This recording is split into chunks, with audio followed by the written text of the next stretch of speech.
അതൊന്നും പറയേണ്ട ആവശ്യമില്ല. അവരുടെ അതിര് തീർത്ത് അവർ മതിൽ കെട്ടി, അത് ശരിയാ. പക്ഷെ ഇത് വെള്ളം ഒഴുകിപ്പോകാനുള്ള സംവിധാനവും കൂടെ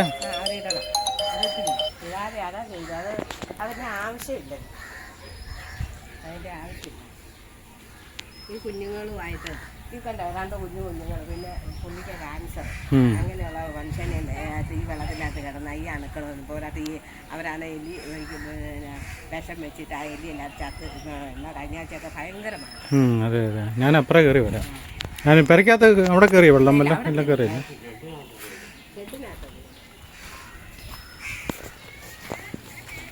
പ്രിയ കൂട്ടുകാരെ നമസ്കാരം. ഞാനിപ്പോൾ നിൽക്കുന്നത് പുതുപ്പള്ളി ഗ്രാമപഞ്ചായത്തിൻ്റെ 17-ാം വാർഡിലാണ്. ഞാൻ ഈ കഴിഞ്ഞ ദിവസം ഇവിടെ വന്നൊരു വീഡിയോ എടുത്താണ്. നിങ്ങൾക്കറിയാം, വഴി അടയ്ക്കുന്നതിനെ പറ്റിയൊരു വീഡിയോ എടുത്ത വഴിയെല്ലാം എടുത്തുകൊണ്ടാണ് വെള്ളം ഒഴുകുന്നത്.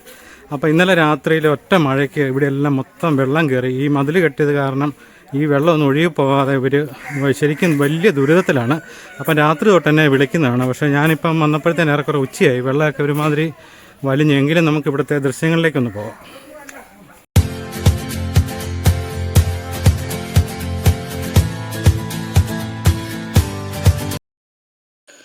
കഴിഞ്ഞ ദിവസം ഞാനിവിടെ വന്ന് വീഡിയോ എടുത്ത് ഈ വെള്ളം ഒഴുകുന്ന തൊണ്ടിൻ്റെ വിവരങ്ങളെല്ലാം ഞാൻ നിങ്ങളോട് പറഞ്ഞതാണ്. അപ്പോൾ ഇവിടെ അതിശക്തമായിട്ട് കഴിഞ്ഞ ദിവസം 1-2 ദിവസം മഴ പെയ്ത്, ആ മഴ പെയ്ത് ഓരോ മഴ പെയ്യുമ്പോഴും ഇവിടെയുള്ളവർക്ക് പേടിയാണ്. കാരണം ഇവിടെ ഈ പറമ്പിൻ്റെ ഉടമ, അതായത് ഇതിൽ ഈ ഉണ്ടോ നിങ്ങൾക്ക് കാണാം, ഇതിലൊരു വെള്ളം ഒഴുകുന്ന വർഷങ്ങളായിട്ടുള്ളൊരു വെള്ളച്ചാലാണ്. അതിപ്പോൾ ഈ പറമ്പിൻ്റെ ഉടമ പറയുന്നത് അത് അദ്ദേഹത്തിൻ്റെ ആണെന്നും പറഞ്ഞാണ് ഇവിടെ കല്ലിട്ടിരിക്കുന്നത്. നിങ്ങളന്ന് കണ്ടതാണ് ഞാൻ ഈ വീഡിയോ എടുത്തത്. അപ്പോൾ ഇവിടെ നിന്ന് മുകളിൽ നിന്നൊരു ഇതുണ്ട്, ഇതിലെ ഒരു തൊണ്ടും കൂടെ ഉണ്ട്. അതിലേയും ശക്തമായ വെള്ളമൊഴുക്കാണ് വരുന്നത്. അപ്പോൾ ഈ 2 സൈഡിലൂടെ വെള്ളം കൂടെ വരുമ്പോഴത്തേന് ഇവരുടെ ഈ തൊട്ടടുത്തുള്ള വീട്ടുകാരുടെ അവരുടെ പറമ്പിൽ മുഴുവൻ വെള്ളം കയറും. അതുപോലെ ഈ മതിൽ കെട്ടിയിരിക്കുന്ന അന്ന് ഞാൻ നിങ്ങളെ കാണിച്ചാണ്. അടിയിൽ നിന്ന് അദ്ദേഹം ഒരു തുള്ളി വെള്ളം പോലും അവരുടെ പറമ്പിൽ നിന്ന് ഇങ്ങോട്ട് വീഴാത്ത രീതിയിൽ അദ്ദേഹത്തിൻ്റെ പറമ്പ് തീർത്താണ് മതിൽ കെട്ടിയിരിക്കുന്നത്. അത് ശരിയാണ്. പക്ഷേ ആ സമയത്ത് ഇവരുടെ വീട്ടിൽ നിന്ന് ഈ ഇങ്ങോട്ട് വെള്ളം ഒഴുകാൻ വേണ്ടി 1-2 വെള്ളം ഒഴുകുന്ന ഒരു ചെറിയ അവിടെ ഒരു ഊറ്ററോ പോലെ വരുന്നതാണ്. അപ്പോൾ അതെല്ലാം അദ്ദേഹം അടയ്ക്കാൻ വേണ്ടിയാണ് അടിവശം കോൺക്രീറ്റ് ചെയ്തത്. കാരണം ഒരു തുള്ളി വെള്ളം അദ്ദേഹത്തിൻ്റെ പറമ്പിൽ വീഴും. അദ്ദേഹത്തിൻ്റെ പറമ്പിലും ധാരാളം വെള്ളം കണ്ടോ നിങ്ങൾക്ക് കാണാം വന്ന് ഒഴുകിപ്പോകുന്നതിന് അദ്ദേഹം തന്നെ വെട്ടി ഇപ്പോൾ ഒരു ചാല് വെച്ച് വെട്ടിട്ടുണ്ട്. ഇത് കൂടാതെ ഈ തൊട്ടടുത്ത വീട്ടുകാരുടെ വെള്ളം ഒരു തുള്ളി പോലും അവിടുന്ന്, ഇതൊന്നും നമ്മളാരും സൃഷ്ടിക്കുന്ന വെള്ളമല്ല, ഇതൊക്കെ ദൈവം നമുക്ക് തരുന്ന വെള്ളമാണ്. അപ്പോൾ അത് ഇങ്ങോട്ട് വരാരുതെന്നും പറഞ്ഞ് നമ്മൾ മതിൽ കെട്ടുകയും അടയ്ക്കുകയൊക്കെ ചെയ്യുമ്പോഴത്തേന് അതിന് പ്രകൃതി തന്നെ മറ്റൊരു സംവിധാനം കാണും. അത് വന്നു കഴിയുമ്പോഴാണ് ഈ ഓരോരോ പ്രകൃതി ദുരന്തങ്ങളൊക്കെ സംഭവിക്കുന്നത്. ഇപ്പം എന്താ നിങ്ങൾക്ക് കാണാം, ഇപ്പം ഒരു മഴ പെയ്തേ ഉള്ളൂ. അപ്പോൾ ഇവരുടെ വീടിൻ്റെ മുറ്റം നിറച്ച് വെള്ളമാണ്. അപ്പം ഞാൻ അങ്ങോട്ട് കയറുമ്പോൾ നിങ്ങളെ കാണിക്കാം. അപ്പോൾ ഇത് പകലത്തെ ഞാൻ ഉച്ചയ്ക്ക് വന്നപ്പോഴത്തെ കാഴ്ചയാണ്. അപ്പോൾ ഇന്നലെ രാത്രി മഴ പെയ്ത ദൃശ്യമെന്ന് പറയുന്നത് അതിഭയങ്കരമായിട്ടാണ്. അവിടെ മുഴുവൻ അതുപോലെ വെള്ളം കയറി. 3-4 കുട്ടികളൊക്കെ ആ പരിസരത്തുള്ളതാണ്. അതുപോലെ തന്നെ അവർ എല്ലാവരും രോഗികളാണ്. അതിൻ്റെ വിവരങ്ങളെല്ലാം ഞാൻ നിങ്ങളെ കാണിക്കാം. ഉണ്ടോ, ഈ ഒരു മതിൽ കെട്ടിയത് കൂടാണ് ഈ വെള്ളം ഒഴുകാതെ വന്നത്. ഇപ്പോൾ ആ തൊണ്ട് ഞാൻ മെമ്പറെ വിളിച്ച് ചോദിച്ചപ്പോഴത്തേന് ആ തൊണ്ട് ചകലം വീതി കൂട്ടി കൊടുക്കുകയാണെങ്കിൽ, അല്ല ചില ആഴം കൂട്ടി കൊടുക്കുകയാണെങ്കിൽ അതിലെ വെള്ളം ഒഴുകുകയെല്ലാം ചോദിച്ചപ്പോഴത്തേനും അത് കേസ് ഇപ്പം ഇദ്ദേഹം വേറെ പേര് കേസ് കൊടുത്തിരിക്കുകയാണ്. കേസ് കൊടുത്തിരിക്കുന്നതുകൊണ്ട് ഒരു കാരണവശാലും ആ തൊണ്ടിന് ഇനി ആഴം കൂട്ടാനോ ഒന്നും ചെയ്യാൻ പറ്റത്തില്ല.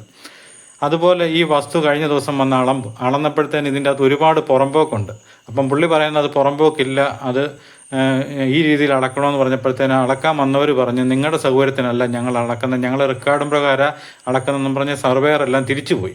അപ്പോൾ അതുപോലെ ഒരു ധാർഷ്ട്യം കാണിക്കുന്നത് നിങ്ങൾക്ക് കാണാൻ ഇവിടെ നിന്നൊക്കെ ഇത് കണ്ടോ വെള്ളം ഇതുപോലെ വരുന്നത് കണ്ടോ, അത്രയും കോൺക്രീറ്റ് ചെയ്തിട്ടും അവിടുന്ന് വെള്ളം ഇറങ്ങി വരുന്നുണ്ട്. ഇതൊന്നും നമ്മളാരും അവിടെ കൊണ്ടുപോയി വെള്ളം ഒഴിക്കുന്നൊന്നുമല്ല. ഇതൊക്കെ പ്രകൃതിയുടെ ഓരോ ഇതൊക്കെയാണ്. ഊറ്ററവയൊക്കെ വരുന്നത് നമുക്ക് ആർക്കും ഒന്നും ചെയ്യാൻ പറ്റുന്നതല്ല.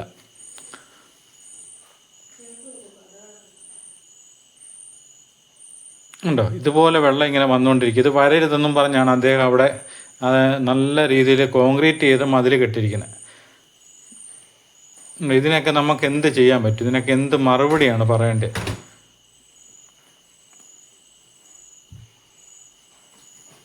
ഇത്രയും മതിൽ കെട്ടി കോൺക്രീറ്റ് ചെയ്തിട്ടും വീണ്ടും വെള്ളം. ഇതാണ് രാത്രിയിൽ സംഭവിച്ച ദൃശ്യമാണ്. അവരത് വീഡിയോ എടുത്ത് വെച്ചിരുന്നതാണ്. കാരണം ഒരുപാട് രാത്രിക്ക് കണ്ടോ, കഴിഞ്ഞ ദിവസം ഒറ്റ മഴയ്ക്കുണ്ടായ കാര്യമാണ്. അപ്പോൾ ഇതിലെ വെള്ളം വർഷങ്ങളായിട്ട് ഒഴുകിപ്പോയിക്കൊണ്ടിരുന്നതാണ്. അതാണ് ഇപ്പം അടയ്ക്കേണ്ടത്. ഉണ്ടോ, ഇത് മുകളിൽ നിന്ന് വരുന്ന വെള്ളമാണ്. അപ്പോൾ അവിടുന്ന് അതിശക്തമായിട്ട് വരുന്നത് ആ മുകളിലുള്ള ആ സ്കൂളിൻ്റെ അവിടുന്ന് വരെയുള്ള വെള്ളമാണ് വരുന്നത്. ഇത്രയും വെള്ളം വരുന്നത് മുഴുവൻ ഇവരുടെ ഈ പാവങ്ങളുടെ വീട്ടുകളുടെ മുറ്റത്തോട്ടാണ് വന്ന് കയറുന്നത്. അവരെന്ത് ചെയ്യാൻ പറ്റും? പഞ്ചായത്ത് അധികാരികളൊക്കെ കഴിഞ്ഞ ദിവസം വന്നു, അതുപോലെ വാർഡ് മെമ്പർ വന്നു. ഇനിയിപ്പോൾ നാളെ വീണ്ടും ആൾക്കാർ വരുമെന്നാണ് പറഞ്ഞിരിക്കുന്നത്. എന്താണെന്ന് പറഞ്ഞാൽ അവർ ആ ദുരിതം അനുഭവിക്കേണ്ടത്. ഒരു മഴ പെയ്യുമ്പോഴത്തെ ദുരിത കാഴ്ചയാണ് നിങ്ങൾ ഈ കാണുന്നത്.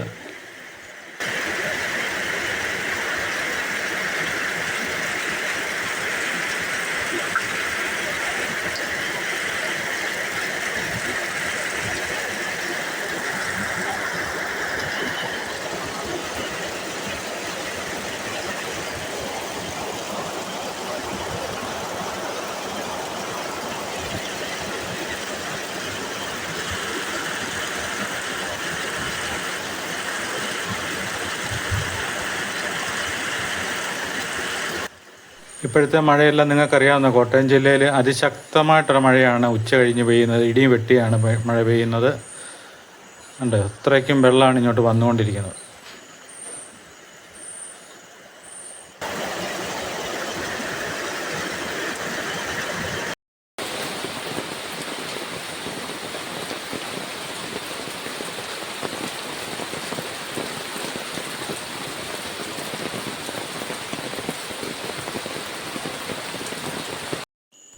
നമ്മുടെ പുതുപ്പള്ളി ഗ്രാമപഞ്ചായത്തിലെ 17-ാം വാർഡിലെ മെമ്പർ ജിനു പല പ്രാവശ്യം ഇവിടെ ഓരോ സമയത്തും ഇവിടെ ഓടി വരികയും ഞാൻ വിളിച്ചപ്പോഴെല്ലാം ജിനു പറഞ്ഞ് നമുക്കത് എന്തെങ്കിലും ചെയ്യണം, കാരണം അതുപോലെ ആ പിള്ളേർ അവർക്കെല്ലാം അസുഖക്കാരാണ്, അപ്പോൾ അതിന് വേണ്ട എല്ലാ കാര്യങ്ങളും ചെയ്യണമെന്ന് മെമ്പർ എന്നോട് പറയുകയും ചെയ്തു. മെമ്പർ വിളിച്ച ഫോൺ സംഭാഷണം കേൾക്കാം.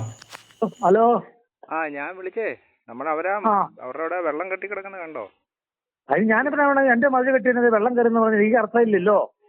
എന്റെ അതിര് കെട്ടാൻ മറ്റുകാരം നോക്കില്ലേ നമ്മളത്. അത് അവിടെ അവരുടെ അതിന്റെ ഇടവഴി ഒരു ചാലുണ്ടായിരുന്നല്ലോ, ആ വെള്ളത്തിൽ അതിലെ വെള്ളം പൊക്കോണ്ടിരുന്നല്ലേ. ആര് പറഞ്ഞു ചാലുണ്ടെന്ന്? നിങ്ങളോട് ആരാ പറഞ്ഞ ചാലുണ്ടെന്ന് പറഞ്ഞ്? ഇത് സർക്കാർ ചെയ്ത, ഞാൻ ചെയ്തല്ല.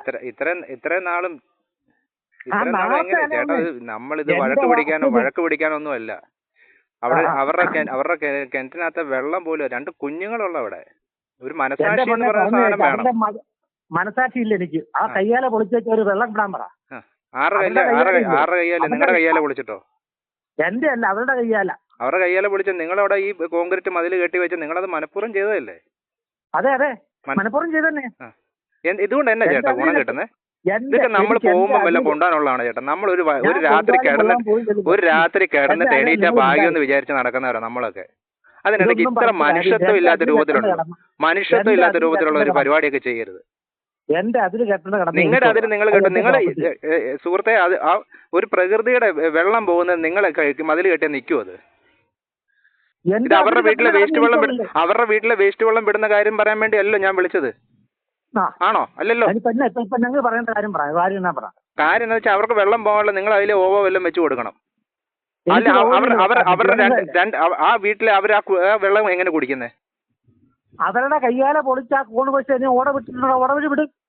എതിലെ നിങ്ങളുടെ അതിര് ചേർത്താണല്ലോ നിങ്ങൾ ആ ചാലൂടെ അടച്ച് ചേർത്തല്ലേ നിങ്ങളത് കെട്ടിവിട്ടേക്കുന്നേ? എന്റെ മെമ്പർ ഇപ്പൊ എന്നോട് വഴക്കുണ്ടാക്കാതെ. എനിക്ക് വഴക്കുണ്ടാക്കുന്നില്ല. ഞാൻ ഇവിടുത്തെ ഒരു ജനപ്രതിനിധി എന്നുള്ള രീതിയിൽ ഞാൻ വിളിച്ചേക്കുന്നത്. അല്ല, എന്റെ പൊന്നു സുഹൃത്തെ, നിങ്ങൾക്കൊരു പ്രശ്നം ഉണ്ടായാലും ആർക്കൊരു പ്രശ്നം ഉണ്ടായാലും ഞാൻ ഇതേ രൂപത്തിൽ എനിക്ക് ഇടപെടാൻ പറ്റത്തുള്ളൂ. നിങ്ങൾക്ക് പ്രശ്നം ഉണ്ടായാലും ഇടപെടുക എന്നുള്ള എന്റെ കടമയാ. അവർക്ക് പ്രശ്നം ഉണ്ടായെന്ന് പറഞ്ഞാൽ ഇടപെടുന്ന എന്റെ കടമയാ. ഇത് ഒരിക്കലും ഒരു മനുഷ്യന്റെ കുഞ്ഞുങ്ങൾ കാണിക്കുന്ന പണിയല്ല ചെയ്തു വെച്ചേക്കുന്നത്. അങ്ങനെ ഞാൻ പറയത്തുള്ളൂ. മനുഷ്യന്റെ കുഞ്ഞുങ്ങൾ ചെയ്യുന്ന പണിയല്ല കാണിച്ചു വെച്ചേക്കുന്നത്. ആ പാവങ്ങൾ എങ്ങനെ വെള്ളം പോലും കുടിക്കുന്നേ? ഞാൻ ചോദിച്ചിട്ട് അവരെങ്ങനെ വെള്ളം കുടിക്കും? നിങ്ങൾക്ക് അവരോട് എന്തെങ്കിലും പ്രതികാരം കാണും. പക്ഷെ ആ വീട്ടിൽ 2 കുഞ്ഞുങ്ങൾ വളരുന്നില്ലേ? അത് നിങ്ങൾക്കൊന്ന് മുറ്റത്തോട്ട് ഇറങ്ങാൻ പറ്റുമോ? നിങ്ങൾ ഇതുകൊണ്ട് എന്താ നേടുന്നത്? നിങ്ങൾ പോകുമ്പോൾ എല്ലാവരും വളച്ചു കെട്ടി കൊണ്ടുപോവോ? അല്ല, ഇതൊക്കെ കാണുമ്പോൾ എന്റെ പൊന്നു സുഹൃത്തെ, ഇതൊക്കെ കാണുമ്പോൾ നമ്മൾ പ്രതികരിക്കാതിരിക്കാൻ പറ്റത്തില്ല. ആ രൂപത്തിലുള്ള വൃത്തികേടല്ലേ കാണിക്കുന്നേ?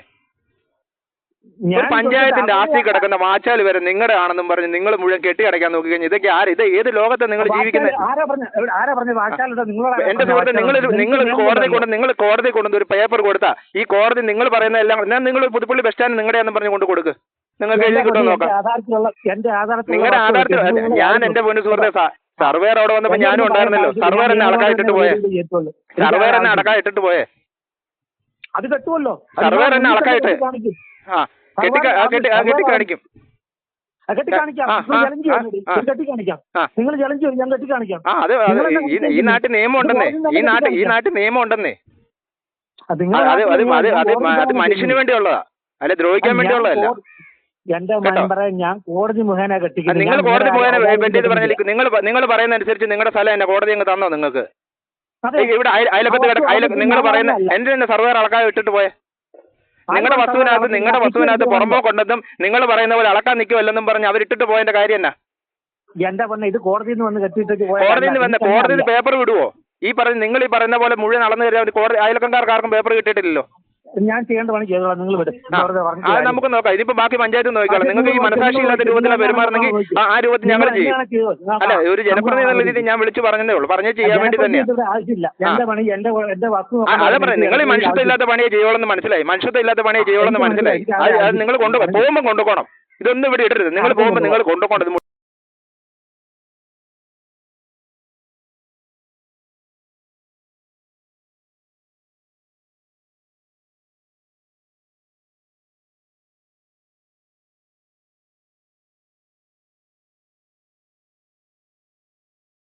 കോളേജിൽ പോയി. കോളേജിൽ ചെന്നൊരു ഡോക്ടറെ കണ്ടു കഴിഞ്ഞപ്പോൾ ഡോക്ടർ പറഞ്ഞു ഇത് സഫാൻ്റെ എടുക്കല്ല, നമുക്കൊന്ന് ബയോപ്സി ചെയ്യണം.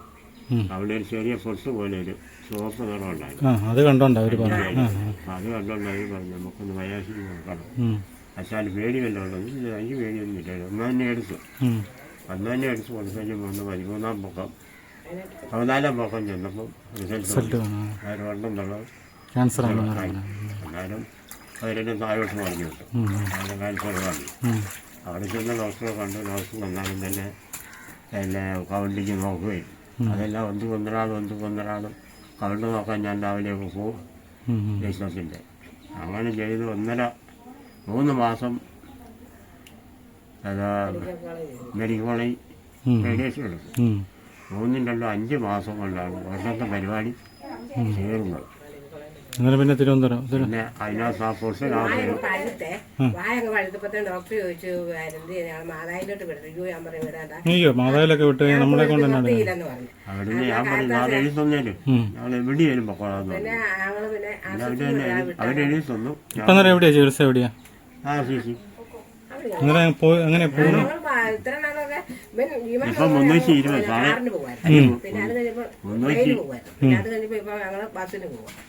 320 പ്രാവശ്യം ഇപ്പൊ പോയി. 320? ആ, 320 പ്രാവശ്യം. അത് ആദ്യമേ ഒക്കെ നമ്മൾ ഇവിടെ ചെയ്താലുണ്ടല്ലോ, പിന്നെ അവിടെ ചെന്നിട്ട് ആദ്യം മുതൽ അവസാനം മുതൽ നോക്കാതെ അവർ ചെയ്യത്തില്ല. അന്നേരം അവര് അവിടെ ചെന്ന രക്തം അവിടെ നോക്കണം, രക്തം നോക്കണം, പല്ലിന്റെ നോക്കണം, മൂത്രം നോക്കണം, എല്ലാം ചെയ്യണമായിരുന്നു. ഇതെല്ലാം ചെയ്തതിന്റെ ശേഷമാണ് പിന്നെ അവര് നമ്മളെ ഇത് നമുക്ക് ഓപ്പറേഷത്തിന് എഴുതി തന്നത്. തലയ്ക്ക് ഓപ്പറേഷൻ ചെയ്യുന്നത് അവിടെ ഉള്ളായിരുന്നു. അങ്ങനെ നമ്മളവിടെ ചെയ്തത്. 5 ലക്ഷം രൂപ വേണമെന്നുണ്ട്. നമ്മൾ ഒരു രക്ഷയില്ലെന്ന് പറഞ്ഞു. പിന്നെ അവിടുന്ന് പിന്നെ ഡോക്ടർ അവര് അവിടുന്ന് എഴുതി തന്നു.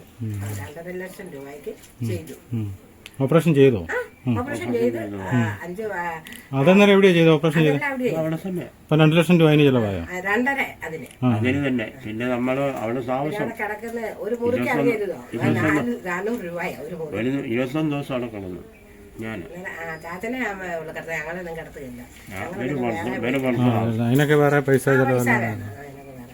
ഇപ്പൊ എന്നിട്ട് എങ്ങനെയുണ്ട്? ഇപ്പം കുഴപ്പമൊന്നുമില്ല.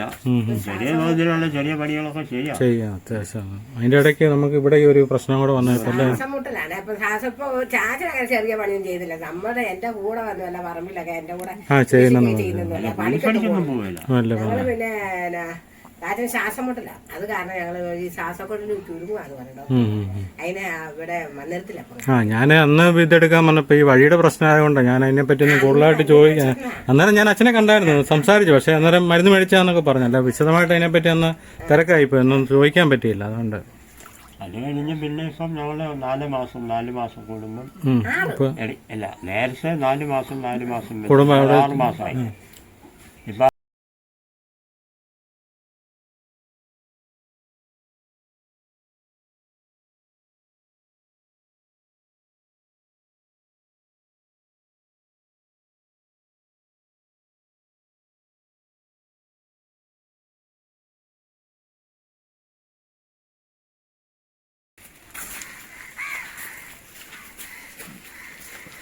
ഒന്ന് ടെസ്റ്റ് ചെയ്തത് അച്ഛന് ഏത് ക്ലാസ്സാണ് പഠിക്കുന്നത്? LKG എവിടെയാ?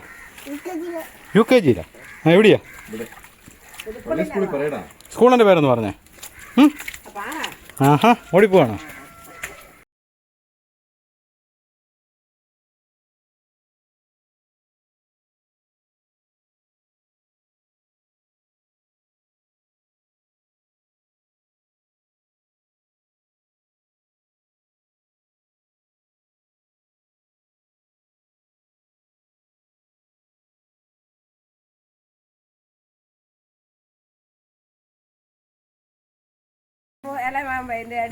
അവരുടെ അറിയാലോ, അവരുടെ അവസ്ഥ പിന്നെ അല്ല അവസ്ഥ അമ്മയ്ക്ക് 2 അറ്റാക്ക് വന്നു. എനിക്ക് 2 അറ്റാക്ക് വന്നതാ. ഞാൻ എന്റെ മരുന്നൊക്കെ വേണം കാണിക്കാം. വേണ്ട അതൊന്നും വേണ്ട.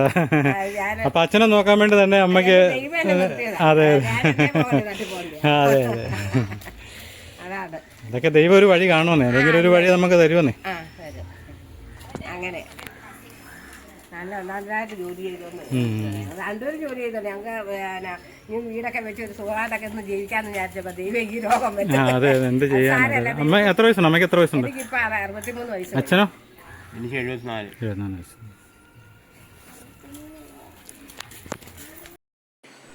നമ്മൾ സംസാരിച്ച TA ചെറിയാൻ 75 വയസ്സുള്ള അദ്ദേഹത്തിനാണ് ക്യാൻസർ. അദ്ദേഹത്തിൻ്റെ വീട്ടുപേര് തലക്കാട്ടുചാലിൽ പുതുപ്പള്ളി PO കോട്ടയാണ്. അദ്ദേഹത്തിൻ്റെ വൈഫിൻ്റെ പേര് മറിയാമ്മ ചെറിയാനാണ്. അവർക്ക് 63 വയസ്സുണ്ട്. അപ്പം 2 ആണും ഒരു പെണ്ണുമാണ് അവർക്കുള്ളത്. 2 പേരും അടുത്തടുത്താണ് വീട്ടിൽ താമസിക്കുന്നത്. ഒരു മകൻ്റെ പേര് ജിനു ചെറിയാൻ എന്നാണ്. അദ്ദേഹത്തിൻ്റെ വൈഫിൻ്റെ പേര് രൂപിത ജിനു. 2 കുട്ടികളാണ്, ഇവാനിയ മറിയൻ ജിനു, ഇവലിൻ ജിനു ചെറിയാൻ. അങ്ങനെ 2 കുട്ടികളാണ് അവർക്ക്. മറ്റൊരു മകൻ്റെ പേര് ജീമോൻ എന്നാണ്. അദ്ദേഹത്തിൻ്റെ വൈഫിൻ്റെ പേര് അനീഷ എന്നാണ്. അതുപോലെ അവർക്ക് 3 പിള്ളേരാണ്, പ്രതീക്ഷ, ആശ, അജിൻ. ഈ 3 കുട്ടികളൊക്കെയാണ് അവിടെ. 3ഉം 2ഉം 5 കുട്ടികളാണ് അവിടെ ഓടിക്കളിക്കുന്നത്. അവർക്ക് പോലും വെളിയിലോട്ട് ഇറങ്ങാൻ മേലാത്തൊരവസ്ഥയാണ്. അതുതന്നെയല്ല ഇവരെ ഏറ്റവും വലിയൊരു പ്രശ്നമെന്ന് പറയുന്നത് ഇവർക്ക് ബാത്റൂമിൽ പോലും പോകാൻ പറ്റത്തില്ല. കാരണം വെള്ളം നിറഞ്ഞു കിടക്കുന്നതുകൊണ്ട് നിങ്ങൾക്കറിയാം, സേഫ്റ്റി ടാങ്കൊക്കെ നിറഞ്ഞു കിടക്കുന്നതാണ്. അതുകൊണ്ട് അതുപോലെ ബുദ്ധിമുട്ട് അവിടെ ഉള്ളവർക്ക് മാത്രമേ അത് ശരിക്കും അതിൻ്റെ ആ വിഷമം എന്താണെന്നുള്ളത് മനസ്സിലാകത്തുള്ളൂ. ഞാനത് പറഞ്ഞ് കേട്ടപ്പോഴത്തേന് ഇവരുടെ അസുഖത്തിൻ്റെ കാര്യമൊക്കെ പറഞ്ഞപ്പോഴത്തേന് 2 പേർക്കും അദ്ദേഹത്തിൻ്റെ വൈഫിന് ഹാർട്ടിന് കംപ്ലൈൻ്റ് ആയിട്ട് 2 അറ്റാക്ക് വന്നതെന്ന് പറഞ്ഞ് നിങ്ങൾ കേട്ടതാണല്ലോ. അതുപോലെ ചെറിയാന് ക്യാൻസറാണ്. അതിനുവേണ്ടിയൊക്കെ ഒരുപാട് പൈസ ഇവർ ചിലവാക്കുന്നു. അതുപോലെ ഇവർക്ക് ലൈഫ് മിഷൻ്റെ വീടാണ് വിട്ടിരിക്കുന്നത്. അത് 3 ലക്ഷം രൂപയാണ് ലൈഫ് മിഷൻ്റെ വീടിന് കിട്ടുന്നത്. അപ്പോൾ ഇനിയിപ്പോൾ ആ വീട് തേച്ച് അതുപോലെ അതിൻ്റെ വയറിങ്ങും ചെയ്ത് കാണിച്ചേ മാത്രമേ ഉള്ളൂ ഇനി ബാലൻസ് തുകയായ 50,000 കിട്ടത്തുള്ളൂ.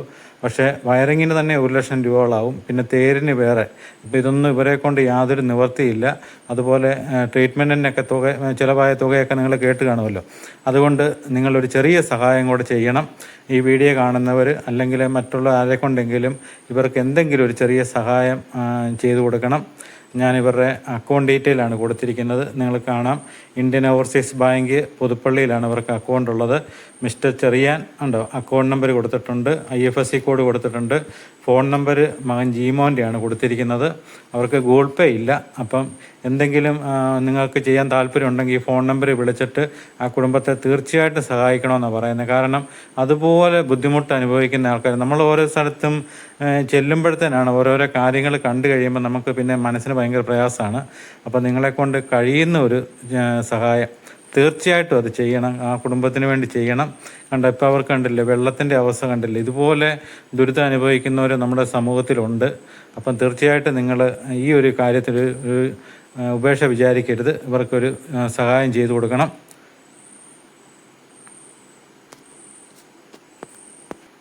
അതുപോലെ ഇവരുടെ പ്രശ്നത്തിന് പരിഹാരം ഉണ്ടാക്കാൻ വേണ്ടി വാർഡ് മെമ്പർ ജനു നാളെ പഞ്ചായത്തിൻ്റെ മുഴുവൻ ഭാരവാഹികളെ ഇങ്ങോട്ട് വിളിച്ചിട്ടുണ്ട്. അതുപോലെ വില്ലേജ് ഓഫീസറെയൊക്കെ ഈ വസ്തുവിൻ്റെ കാര്യത്തിന് വേണ്ടി ഇത് അളക്കാനും ഇതിൻ്റെ കാര്യങ്ങൾക്ക് വേണ്ടി എല്ലാം വിളിച്ചിട്ടുണ്ട്. അപ്പോൾ അവർക്ക് എന്തെങ്കിലും തീരുമാനമാകുമെന്ന് പ്രതീക്ഷിക്കുന്നു. അതല്ലെങ്കിൽ ഇതിനൊന്നും തീരുമാനമായില്ലെങ്കിൽ ഇനി കളക്ടർക്ക് പരാതി കൊടുക്കാൻ മാത്രമേ ഉള്ളൂ. അതുതന്നെയല്ല, ഈ പറമ്പിൻ്റെ ഉടമസ്ഥൻ അവിടെ മുഴുവൻ വീടിൻ്റെ പരിസരത്ത് മുഴുവൻ ക്യാമറ വെച്ചിരിക്കുകയാണ്. അത് കാരണം ഇവർക്കൊക്കെ ഇവിടെ ഒരുപാട് സ്ത്രീകളൊക്കെ ഉള്ളതല്ലേ, അവർക്കങ്ങ് വെളിയിലോട്ട് ഇറങ്ങാൻ മേല, എല്ലാം ഇവരുടെ പറമ്പിലോട്ടാണ് വെച്ചിരിക്കുന്നത്. ഇവർ അങ്ങോട്ടോ ഇങ്ങോട്ടോ കയറുന്നുണ്ടോ, ഇവരുടെ നീക്കങ്ങൾ മുഴുവൻ നിരീക്ഷിക്കാൻ വേണ്ടി അങ്ങനെയും വെച്ചിട്ടുണ്ട്. അത് കാരണം ഇവർക്ക് ഈ നമ്മുടെ സ്വകാര്യത ലംഘിക്കുന്ന ഇതൊക്കെയാണ് ക്യാമറ എന്നൊക്കെ പറയുന്നത്. അപ്പോൾ അത് കാരണം അതുമായിട്ട് ഇവരൊരു വലിയൊരു ബുദ്ധിമുട്ടിലാണ്. അപ്പോൾ ഇങ്ങനെയുള്ള ഒരുപാട് പ്രശ്നങ്ങളുണ്ട്. അപ്പം നിങ്ങളെക്കൊണ്ട് ചെയ്യാവുന്ന സഹായം ചെയ്യുക. ഇത് പരമാവധി മറ്റുള്ളവരിലേക്ക് എത്തക്ക വിധം ഈ വീഡിയോ ഒന്ന് ഷെയർ ചെയ്തും കൊടുക്കുക. ഇവർക്ക് ലൈഫിൻ്റെ വീട് കിട്ടിയെങ്കിലും അതിൻ്റെ പണികളൊന്നും ആയിട്ടില്ല. അതുകൊണ്ട് ആഹാരം എല്ലാം പാകം ചെയ്യുന്നതെല്ലാം തൊട്ടപ്പുറത്തൊരു ഷെഡ് കെട്ടിയാണ്. ആ ഷെഡിൻ്റെ അകത്തെ സാധനങ്ങൾ മുഴുവൻ വെള്ളം കയറി നശിച്ച് കിടക്കുകയാണ്. അപ്പോൾ അങ്ങനെ ഒരു സംഭവം കൂടെ ഉണ്ട്. അപ്പോൾ ഇനിയിപ്പോൾ ഒരു മഴ പെയ്യരുത് എന്ന് പ്രാർത്ഥിച്ചുകൊണ്ടിരിക്കുന്നു. ഓരോ മഴ പെയ്യുമ്പോഴും അറിയരുതോ. അപ്പോൾ ഇവരുടെ ഇതുണ്ട്, ഇവിടെ നിന്നൊക്കെ വെള്ളം ഇതുപോലെ നേരെ വെള്ളം ഒഴുകി പോവുകയാണെന്നുണ്ടെങ്കിൽ ഒരു പരിധി വരെ അവർക്ക് ഇത്, പക്ഷേ അവിടെ എല്ലാം ഇനി അടച്ചിരിക്കുകയല്ലേ ഉണ്ട്. ഇത് ഉച്ചയായപ്പോഴത്തെ കാഴ്ചയാണ് ഇത്രയും വെള്ളമെന്ന് പറയുന്നത്. അപ്പം അതുപോലത്തെ രാത്രിയിലെ അവസ്ഥ എന്തായിരിക്കും എന്നുള്ളത് നിങ്ങൾക്ക് ചിന്തിക്കാമല്ലോ ഉണ്ടോ. അതുപോലെ ഇവർക്ക് കുടിവെള്ളം പോലും, ഈ വെള്ളം ഇങ്ങനെ വന്നുകൊണ്ട് കിണറ്റിലെ വെള്ളം വരെ മോശമായി പോയിരിക്കുകയാണ്. അതുപോലെ പ്രാഥമിക സൗകര്യങ്ങളൊന്നും ഇവർക്ക് നിർവഹിക്കാൻ പറ്റാത്ത ഒരു അവസ്ഥയാണ്.